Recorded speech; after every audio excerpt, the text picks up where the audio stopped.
안녕하세요. 여러분께 알짜 정보만을 모아 제공해드리는 알짬입니다. 이번 시간에는 지역사랑 상품권 100만원 지원으로 경제가 활성화되고 있는 지역을 소개해드리겠습니다. 더불어 내년도 지역사랑 상품권의 예산 회복을 위한 부탁의 말씀도 드리고자 합니다. 물가 인상과 소비 감소로 지역 경제가 많은 어려움을 겪는 가운데 1인당 100만원의 일상회복 지원금을 지급하는 지자체가 있습니다. 그리고 이와는 반대로 현 정부에서는 내년도 지역사랑 상품권 지원액을 올해 6,053억 원에서 0원으로 완전 삭감을 하여 대비되고 있는데요. 예산 심의를 담당하는 국회에서 하루빨리 다시 회복시켜야 할 것입니다. 이를 위해 우리 국민들이 목소리를 내야 할 때가 아닌가 싶어 이 영상을 만들게 되었습니다. 지역사랑 상품권 100만원 지원으로 지역 경제가 활성화된 지역이 있다는 말씀을 드렸는데요. 해당 지자체는 바로 전북 김제시입니다. 이번 추석 기간부터 사용할 수 있도록 지난 2일부터 연령 구분 없이 1인당 100만원씩 지급하고 있습니다. 슬하에 8명의 자녀를 두고 있는 한 가정은 이들 부부와 자녀들까지 포함해 지급받은 지원금이 무려 1,000만원이나 됩니다. 언론사 인터뷰에서 아직 지원금을 어디에 사용할 것인지 구체적인 계획을 세우지는 않았지만 아이들을 위한 생활비로 유익하게 사용할 생각이다 라고 전했습니다. 6일 지방선거 당시 재임 중 전체 시민 1인당 200만원꼴로 일상회복 지원금이 돌아가도록 하겠다고 약속했던 김제시장은 매년 관행적으로 이루어지고 있는 보도블럭 교체 등 불필요한 곳에 쓰이던 예산을 경기 침체로 어려움을 겪고 있는 시민들에게 직접 사용하는 것이 효과적이라는 판단에 이런 정책을 펴게 되었다고 말했습니다. 이런 지자체가 있는 반면 현 정부는 2023년 지역화폐 사업 예산을 전액 삭감하여 원성을 사고 있습니다. 9월 5일 전국 11개 소상공인 및 자영업자 단체들이 내년 예산에 지역화폐, 국비 지원을 전액 삭감 편성한 것에 대해 예산 전액 삭감은 민생 외면이라며 정부를 강하게 규탄하고 관련 예산을 회복할 것을 촉구했습니다.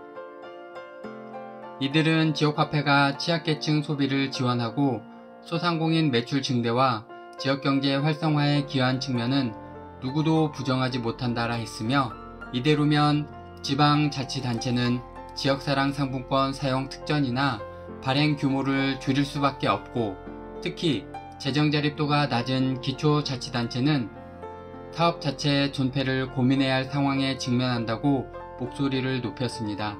이대로면 자영업자들이 망하는 건 시간 문제로 보입니다. 지난해 1,145원이던 평균 환율이 현재 1,400원을 코앞에 두고 있고 물가 상승으로 지역경제에 빨간불이 들어왔습니다. 더불어 자영업자 소상공인 부채가 현재 1,000조 원에 이르고 있으며 2023년 전 세계 경기가 침체를 맞이할 것이라는 예고가 있습니다. 이렇게 암울한 경기 전망이 있는데 정부가 거기에 기름을 붓고 있는 것입니다. 저는 이럴 때 1인당 각 100만원씩 지역상품권을 지급한 전북 김제시처럼 정부에서도 예산을 조정하여 1인당 20만원씩이라도 전 국민을 대상으로 지원을 해줘야 한다고 생각합니다. 그 비용은 약 10조 원 정도 되는데요. 코인 비탄감에 책정한 4조 7천억 등 쓸데없는 곳에 혈세 낭비만 하지 않는다 해도 충분할 것이라는 생각이 듭니다.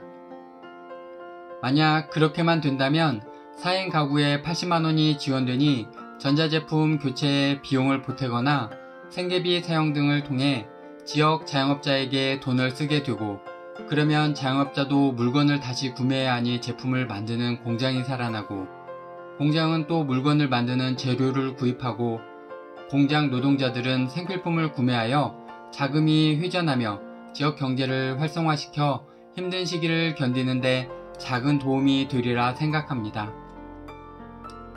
그렇다면 현 정부는 왜 내년 지역사랑 상품권 예산액을 0원으로 전액 삭감한 것일까요? 기재부가 내세우는 명분은 지역화폐는 지역에 한정된 정책 수단이므로 국비 지원 사항이 아니라는 것입니다. 중앙정부가 알 바 아니므로 지자체가 알아서 하라는 것인데 정말 옹색하기 짝이 없는 논리입니다. 지역화폐 인센티브 10%에서 국비로 충당하는 4%는 적지 않은 비중인데 이를 없애면 지자체들은 지역화폐 발행을 부득이 축소할 수밖에 없는 상황입니다. 다행히도 이에 대한 대비책이 있습니다. 기재부에서 올린 예산은 국회 예산심의위에서 다루게 됩니다. 그렇기 때문에 여러분들이 주변 분들과 함께 이를 공론화하여 지역사랑 상품권 내년도 예산 전액 삭감이 아니라 오히려 증액이 필요하다는 점을 알리고 또 지역 국회의원들에게 전화나 사무실 방문 등 적극적인 행동으로 이를 반영하도록 요청해 주신다면 각 국회의원들도 지역민들의 민심을 반영할 수밖에 없을 것이기 때문입니다. 이번 시간에는 이것으로 마무리하겠습니다. 끝까지 함께 해주셔서 감사합니다. 구독과 알람 설정, 좋아요 부탁드립니다. 감사합니다.